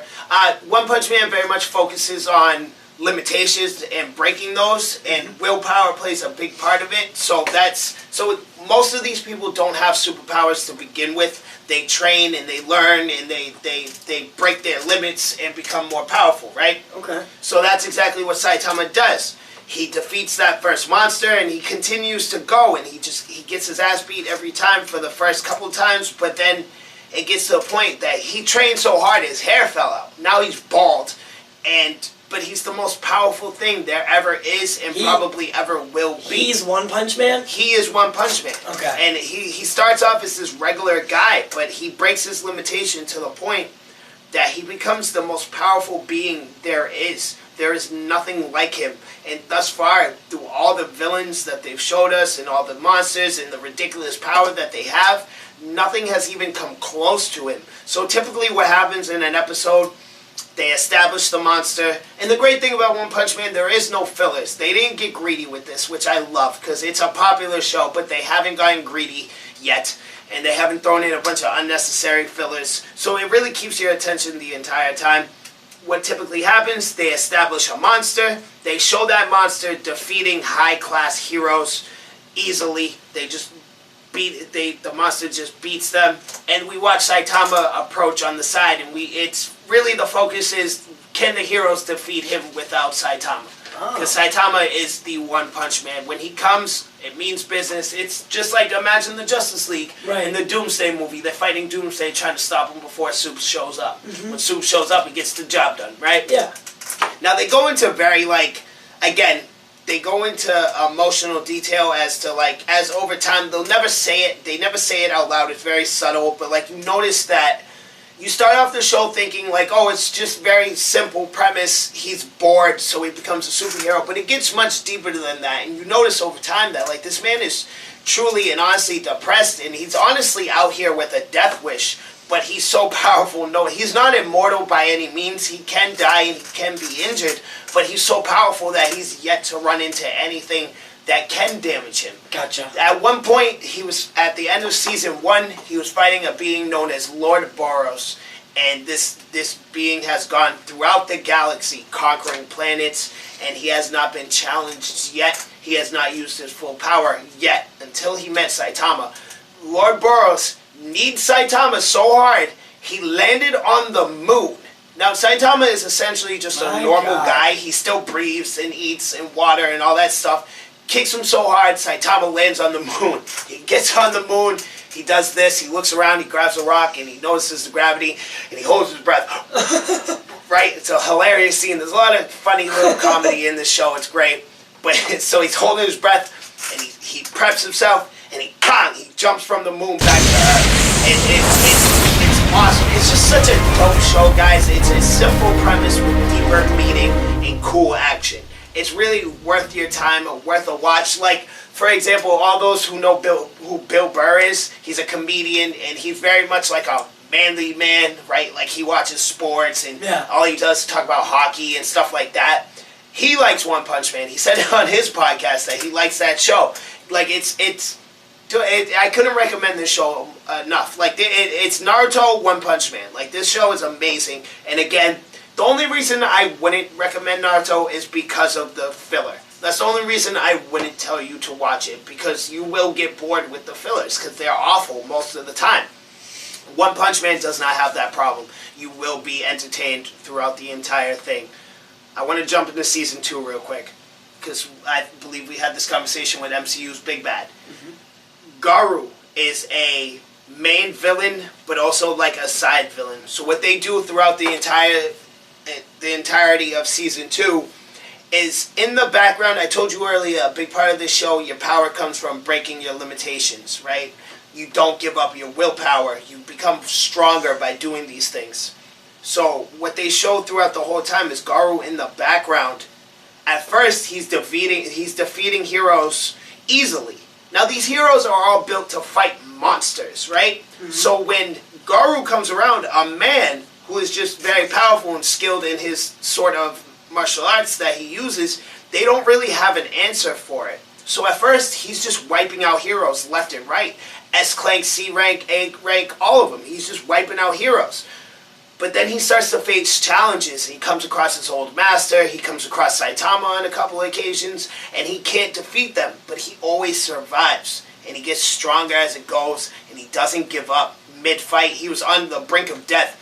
Mid-fight, power surges through him. And this is what I was hoping they do with Dr.Doom in the MCU. Which would be amazing. Which would be amazing. If you keep him in the background. That would be awesome. Let him defeat some low-name heroes, and they go back to the Avengers. Now, what happens is, in One Punch Man, Gariu defeats them, right? So they have this big issue over here, which is the Monster Association, right? And that's their main focus, because they're popping off. Things are going crazy right now. They don't even have enough heroes to respond to this correctly, right? But Garu's in the background, and he's defeating heroes left and right, 8 at a time, 5 at a time, 2 at a time, S rank, A rank, all kinds of heroes that's supposed to be powerful. He's defeating them. And they're coming back to the Hero Association. I'm like, listen, this guy's a real problem. But all of this is going on still. So we can't focus on this right now. We can't even handle this. This is going to have to wait.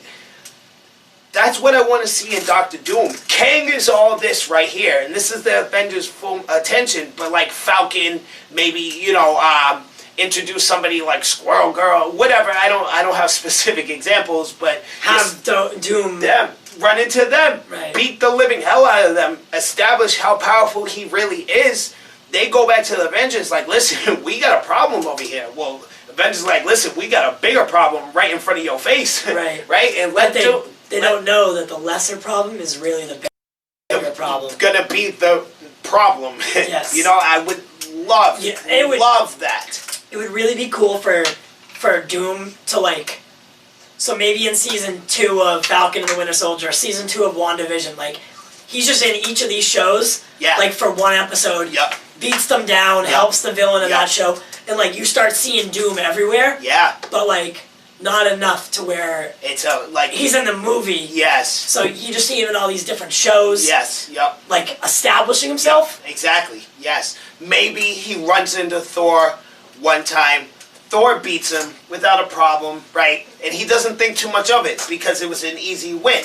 But Doom is learning. So Doom gets beaten. He's presumed to be dead, but he's still alive. And he learned. That's what Doom is. He's a genius. So he learned from that battle. Goes back to square one, tries again, thinks of it, slowly but surely becoming more and more threat until eventually he is, in fact, the MCU's big bad. Yeah, I think... I highly doubt that's how it's going to go, though. No, definitely I not. wish, but no. I wish. But hopefully we'll get to see Doom soon in some fashion, and he should not... I repeat, he should not be a one-off villain. No, God, no. Please don't make him a one-off villain. No, Kevin Feige is not dumb. He knows. He's not. He's not dumb. He knows. Doom is not... he might be a trilogy villain. Yeah, absolutely. But he is certainly not a one-time villain. I think what happens with Doom is, and real quick, just let me wrap up Anime Anarchy because we're getting back into Doom. Okay. Go watch One Punch Man, people. So then that way you'll really understand the comparison we're about to make right now with Doom. I made him sit and watch all the scenes with Gariu just so he would understand that comparison. I made, but yeah, go watch One Punch Man next week.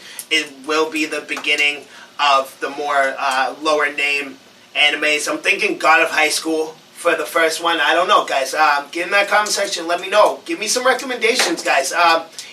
Not even necessarily for me to talk about on the show, but just for me to watch. I am a fan of anime, so by all means, you know any good shows, please get in the comments, go on social media, let us know. I would love to hear your recommendations. Me as well. That being said, that was Anime Anarchy. Smash, kill. Kamikaze, boom. My eyes. Yeah. It's awesome. So back to Doom. Well, actually, we can get to Doom because this episode will probably go a little bit longer. I just want to let you guys know that. Yeah. I just want to spend like a quick 10 minutes on Doom. I love that. Trust me, it'll tie into this. I love Doom. But let's get our recommendations out of the way. Of course. Oh my God, I almost forgot it again, yes. guys. I got them down though. Here are the pop culture corners. Entertainment industry recommendation. Dun, dun, dun, dun, dun, dun. All right, so recommendation kind of situation. Yes. Bars. I already started off with my TV show Swamp Thing recommendation. Yes. For spooky season, and so we can get more viewers and hopefully get him to cross over into Justice League Dark or something like that. Cool. Because he should not be gone nor forgotten. So my second TV show recommendation. Better not say Supernatural. What? That's just a given. Go watch Supernatural. What are you doing? Don't say it. Don't say it. So, there is a mini-series on HBO, and it's called The Night Of, and it's based on... Okay. It's based on a murder that happens between a guy and a girl. He ends up meeting her, and they do a lot of drugs together. They have a good night, you know what I mean? Like, they're partying, and he wakes up and she's dead. In his apartment, in his bed, she's dead. Okay. So, that he gets arrested and links to it, right? Because they think he did it. It's obvious. So, we pick up there and we follow the case. We follow the case from there. It's a really, really great series. If you haven't watched it already, it's on HBO, and it's probably one of the... I think it's only like 7 or 8 episodes, but it is fantastic television. Please, HBO is the best. I think, personally, HBO is the best TV show. They have the best content for TV. Well, my opinion might change coming to see in the future, coming to see what Disney Plus has to offer. Of course. But as of right now, I agree. Yeah, so those are my 2 TV shows. It's definitely not CW. I can say that much with confidence. I can even say that with confidence. So you can. Now we're gonna go to. You want me to do mine now? Yeah, okay. I did TV, so I still have movies to go. Yes, so I'm doing games and comics this week. I'll do comics first. All right. So the first one is just a what are Marvel's what ifs kind of things. It's been around for a while. I'm sure there's a solid amount of you that read it, but it is a great story overall. Punisher kills the Marvel Universe. It's just one of those what if kind of things, but it's pretty damn intense. Honestly, it's known to be one of the more intense runs. Yeah, and so it's an alternate origin story of Punisher's. Same kind of deal. His family is murdered, but this time instead he blames heroes. Right? So he kills. Oh my God! Hawkeye, Cyclops, and Shadowcat, I believe it was, the first 3 that he kills. He is arrested for this, charged, and Daredevil happens to be his lawyer. Matt Murdock is his lawyer. On his way to jail, a crime lord, I forget this man's name, he hires the guards. He's a crime lord. He hires the guards, and they take Punisher to him. He says, listen, if you can guarantee me that you can wipe out every hero, I will give you the tools needed. And Punisher, being the vengeful man he is, and him still blaming heroes for the death of his family, he agrees. He proceeds to kill Dr. Doom, the Hulk, Iron Man, Captain America. The list goes on, and these are just the specifics that they show, but he literally kills everybody. Now, I just want to point out the two big ones. Wolverine, the Hulk. Which are, two very hard characters to kill. Yes. The three, to my opinion, the three strongest healing factors in Marvel, Deadpool first, I'd say Wolverine second, and then Hulk. Third. Hulk's healing factor, besides his strength, his healing factor is insane. So the fact that Punisher was able... Now, of course, they probably tweaked some things, nerfed just a tad bit. But it's an accomplishment in itself. No matter how much you nerf the Hulk, he's still the Hulk. Yes. And Punisher managed to kill him. So it's just really dope thing to read and see. So I highly suggest you go check that out. I believe it was published in, 98. Something along those lines. It was in the 90s. It's pretty old. It's a fantastic run, though. It is, though. It really is. Definitely recommend it. It's an awesome what-if story. Absolutely. Go check that one out. Secondly, it's a whole line, a whole series, if you will. I believe there's 10 issues, something along those lines. There's a solid amount of issues. Deceased.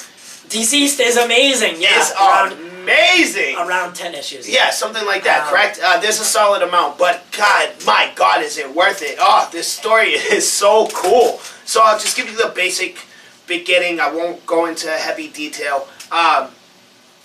The issue starts with Darkseid being defeated, as per usual, right? And, But to begin a series with Darkseid being defeated, yeah. You know that this place is about to go nuts. Yeah, things are gonna get real. So, real quick, this is also like DC's kind of what-if kind of thing. It's not main continuity. I believe it takes place on 616 or something like that. They say which one, but it's not main continuity. Earth 616 is main continuity, isn't it? No, that's for Marvel.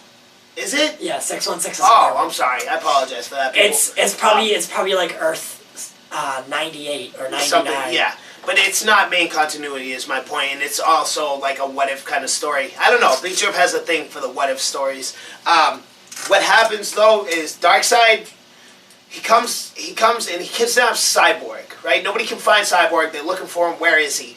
Come to find out, Cyborg is the key to the anti-life equation. Thank you. I always do that. Anti-life equation, somehow, some way. The second part, the part that Darkseid is missing, has embedded itself to Cyborg in some way, shape, or form. So Darkseid gets his hands on it, and he manages to corrupt the equation, which causes him to go mad. He loses his mind. He ends up in the process destroying Apocalypse. Now, Cyborg is, he's internet, right? He's connected in all ways, shape, and form. Which, fun fact, he was created before the internet. Which is really strange, but it is cool at the same time.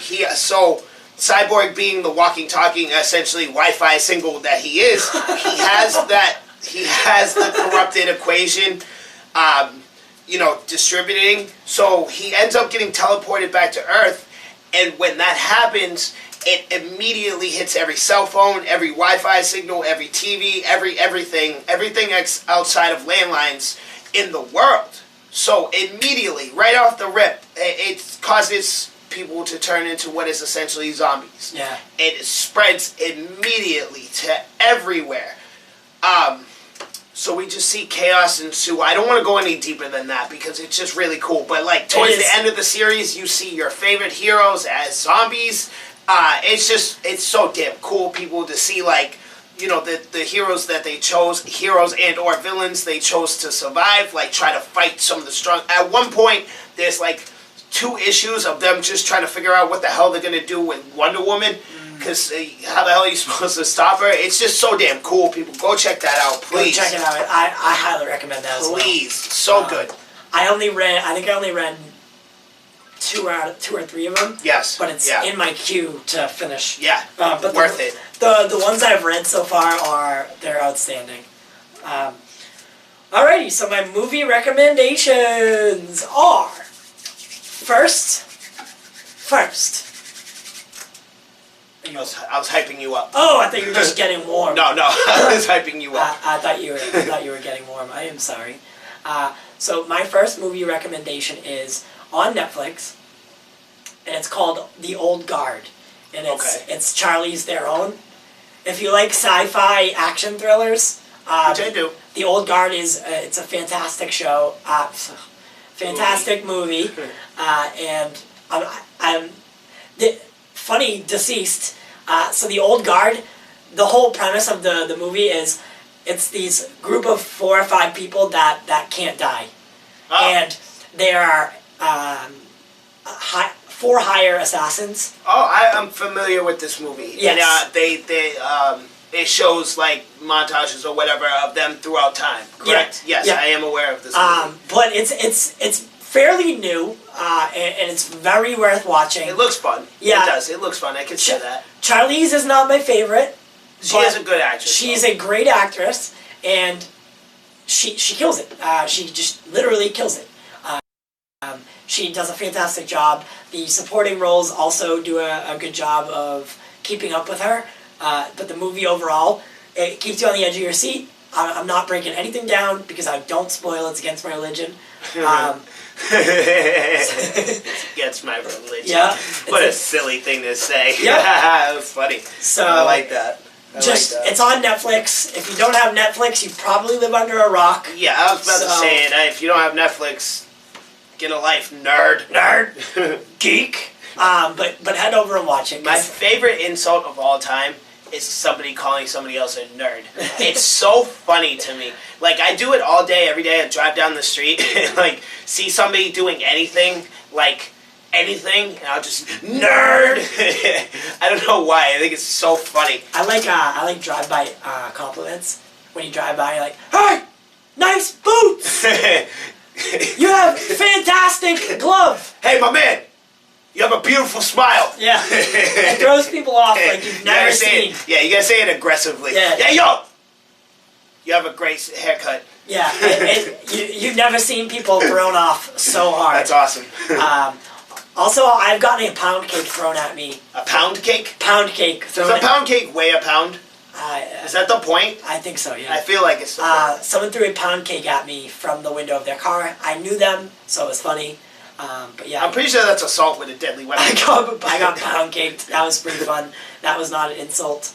I mean, a compliment. That was an insult. Pound cake, just to clarify, he literally means a cake, because that sounds very X-rated, and this is a family-friendly. I got pound caked. Yeah. Oh, yeah. That sounds dirty. Just so you know, he literally means he got hit with a cake. The cake. If you're just tuning in, don't quote me. We are a family-friendly channel. Yes. With the exception of Jermaine. Yeah, Jermaine's a character. Yeah, Jermaine will be, we're going to be interviewing Jermaine sometime soon. He's something special, guys, and we just have to, like, bring him on just so you get a feel of, like, I've never met anybody like him. Never met anyone like him. He's fascinating.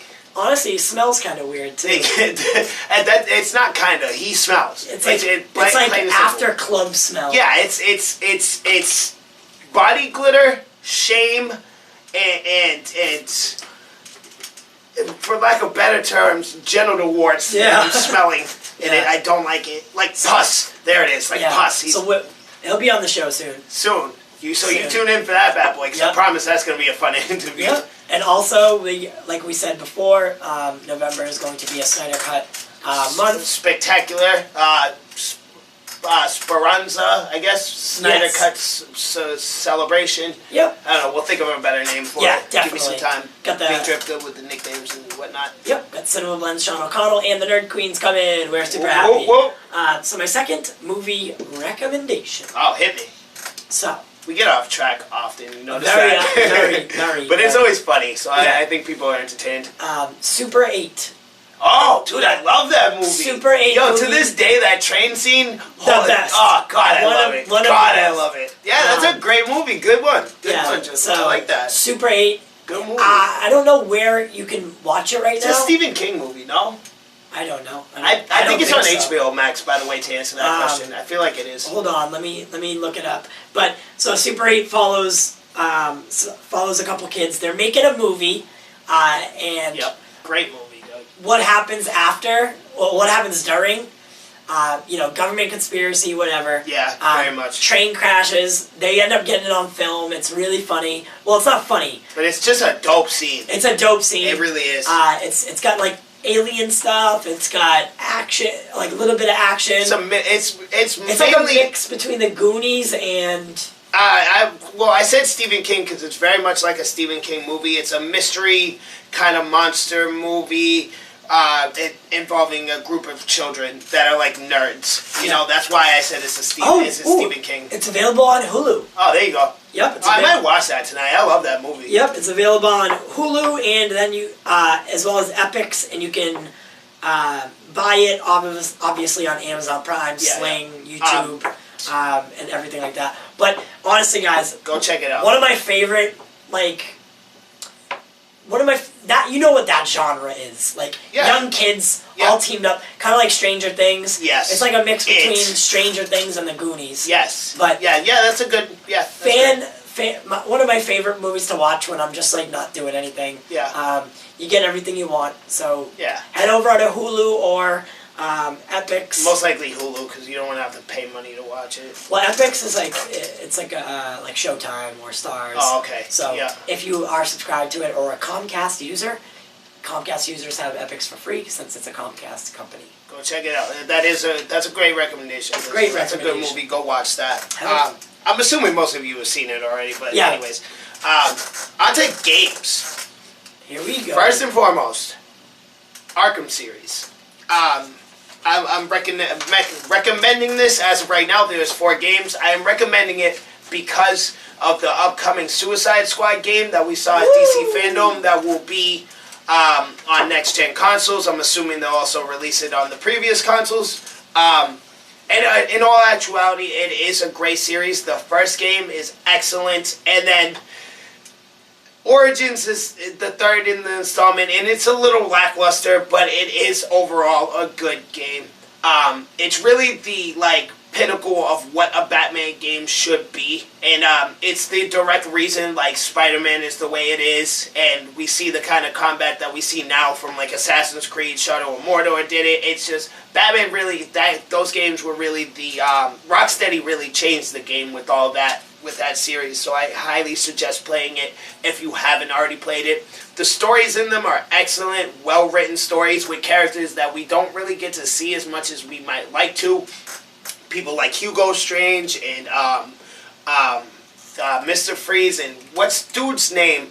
I always forget his name. He took up the Batmantle for a while. He got way too violent, and he ended up doing his own thing. I know you know who I'm talking about. And I always forget his name. Azul, as something. He took up the Batmantle for quite some time. He became, when Bruce was presumably dead, he took up the Batmantle. He was way, way too violent and aggressive about it. And he ended up taking on his own suit. It's a red suit that looks similar to Bat's, but he has more armor to it. I know you know the character, and I always forget his name, but you see him at some point throughout these games. It's a really excellent game series that I suggest you play, and also Suicide Squad, when it is released, I'm going to be all over that bad boy. Yeah, honestly, from what you're saying, I can't gather. No, you wouldn't. I know, I didn't give you anything that you could put into a Google bar, but off camera, we'll find him. Because I know almost every single Batman character. You know who it is. I'm just giving you a poor description, apparently. And I never played the game, so I don't. Well, no, he's the main character in Batman's storyline. Yeah, no, I'm just not grabbing what you're saying. Yeah. We'll find that off camera. Don't worry.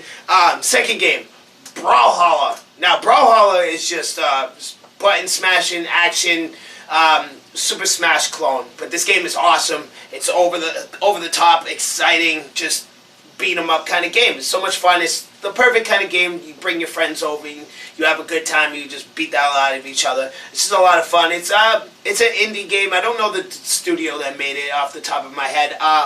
It's to my knowledge, it's pretty unknown, but they have some cool DLC kind of characters like Jack and Dexter in it. I believe you can play as the Assassin's Creed guy. It's really a dope game, and I highly suggest you guys check it out. I paid $20 for it on my PlayStation on the PS Store, so you go check that bad boy out. Big Drip recommends Yeah. Yeah. All right, so the last thing, we're gonna jump to the 2-hour mark today, and we're gonna break a record for ourselves. Oh, Jesus. So for the last 10 minutes, we're gonna talk. So the Falcon and Winter Soldier series has, there's rumors that they're gonna be bringing back a lot of characters from the Marvel Cinematic Universe. Villains. And villains, maybe a couple of heroes, and I want to know. Really? Yeah, I want to know who you would like to see and why. Because we know we're getting Zemo. Yes, we know Zemo for a fact. We know we're getting John Walker's Yep. Captain America impersonator. Yep. And Okay. Sharon Carter. Okay, so mine. And I always forget dude's name. Dude that in Winter Soldier, he's like the by the way, is it Azrael? Yes, Azrael. Thank you. Azrael. Yes, it's Azrael. I always forget that guy's name. But it's dude from Winter Soldier that he's the Hydra agent, but he's like he ends up becoming Crossbones in Civil War. Oh, okay, yeah. That guy. Yeah. I forget his name all the time. Yeah, but Frank Grillo. yes, I believe that's it. That guy. He's a cool. He was cool. He was cool before he became Crossbones. Crossbones is lame, but as like a hand-to-hand combatant, he was on par with Captain America at one point. That was one of my favorite scenes in Civil War when they were fighting and Crossbones comes over him and hits the brick wall. Yeah. And yeah. It's right before he blows himself up. Yes. Yep, So, yep. so that's a great hand-to-hand Yeah. scene. Yeah, I would like to see him come back because he is a great hand-to-hand combatant, and he'll definitely give Bucky and Falcon a run for their money. This is somebody I want to see back in general, but not. I don't think he would fit in the show. I want to see Abomination again. Yeah. Abomination was great. I don't think he'd fit in the show. No, he wouldn't fit in the show at all. Although we don't really know what the show is going to be like. So, True, but I think it's very much going to be like the Winter Soldier. Yeah, Abomination would fit somewhere. Yeah. It just has to be the right terms. I think he fits more in like a Multiverse of Madness movie or a Thor movie, not a Falcon and Winter Soldier. Yeah. Like, he doesn't fit in a They Captain wouldn't be able America to movie. fight that. Yeah, exactly. Not alone, at least. That's just somebody I want to see back in general. As far as for that show specifically, And they... God, sorry. it's definitely Crossbones. Yeah. They have to... they have said that Abomination should be coming back at one point. That'd be great. Because I it love that. is canon to Yeah. the MCU, so... Yeah, and he's first. He didn't die at the end of the Incredible Hulk, and I don't know why that movie gets so much hate. Because that final fight scene, first of all, you never see scenes like that, like big monster scenes that look clear. You know, that you can clearly see what's going on. Usually it's like too dark or it's too fast paced or whatever. Right. That was a clear scene that you could watch these two behemoths Duke it out, and it was awesome. And Yeah. I don't know why everybody hates it so much. I think they just associate it with bad because of the whole thing that with Edward Norton. Yeah. Right? So, Yeah. like, when I think of Incredible Hulk, I think of, like, the one that got away. Yeah. Yeah. The one movie that, like, they wish they could take back and just cast Mark Ruffalo at the beginning. Yeah, to start off. Yeah. Edward Norton, by the way, I love him. he's a good guy. Yeah. And Great actor. It's just sad he wanted too much creative control, and Yeah. Marvel wasn't willing to give it because they had taken so many risks before. Yeah. And they were just starting off. They were infants. Like, sorry, buddy, but we cannot give you that much control. Not with what we're trying to build right now. Yep. You know? So, but I would, like I said, this is good news because, Yeah. I mean,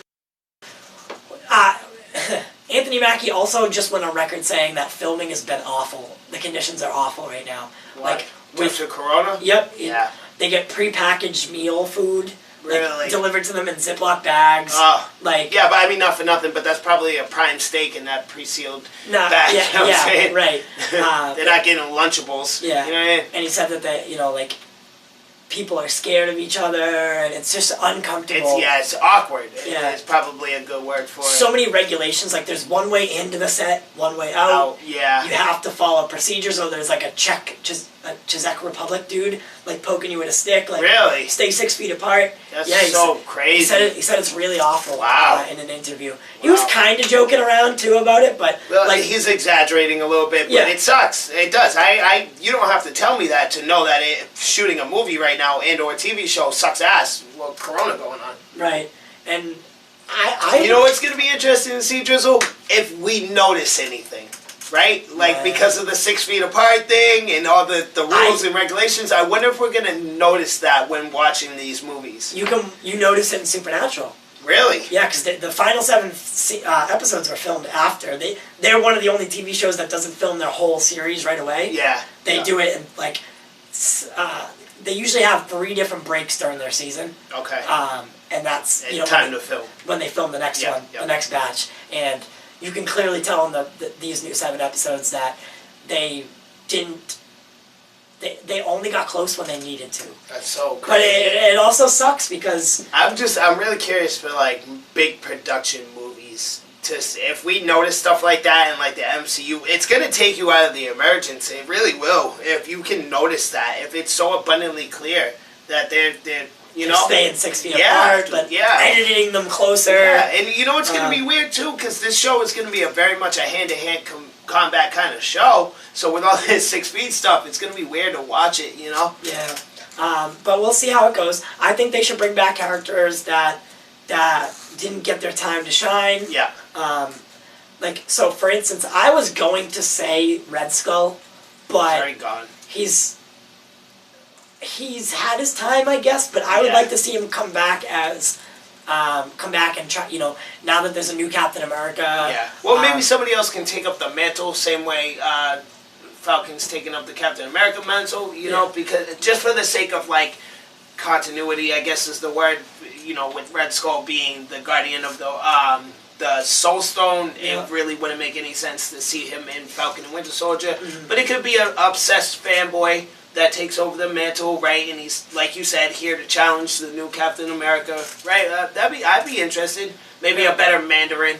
Yeah, that'd be cool. I think that's going to be for Shang-Chi. Yeah, definitely, because the whole Ten Rings thing, Shang-Chi, by the way, we don't give that a lot of... well, because I don't really have anything yet. I don't either. Yeah, so we know the basics on this movie. Yep, so when we get more information on that, I can't wait to talk about it, because this is finally like an original... I have no clue of. Yeah, it's not original by any means, but it's something that the MCU has never done before. Yes, it's going to be more martial arts based. Yes. And I don't know about you, but I literally know nothing of this guy, so everything... I know that one time him and Thor killed aliens. That's it. That's what I know about Shang-Chi. So this had to be interesting. Yeah. This had to be interesting. Thank you guys so much for coming today. We love you. We love you so much. We really do. Congratulations to our 2 winners. East Coast, West, and AA, nya. Yep. You know how to get in touch with us through our direct message feature on any of our social media profiles. Just make sure that we know that how to get in touch with you and how we can set this up. Yes. This was episode 6. We're so happy that we've had support throughout. We love you guys. We really do. Throughout this whole thing. If you're new to the channel, make sure you subscribe. If you're returning, thank you so much. Please and thank you. My name's T.Y., and I'll see you next week. Big Drip signing out, baby. Again, if you can, please and thank you. Like, subscribe, share, tell your friends, tell your mama, tell your teacher, tell your parole officer. I don't care who you tell, just tell them to check us out, man. We appreciate you. We love you. We do it for you. And we do it for the culture. I was going to try to say it at the same time. That was horrible. Yeah, you got to give me more of a heads up than that. Let's do it one more time. We do it for you. We do it for the culture. Holla.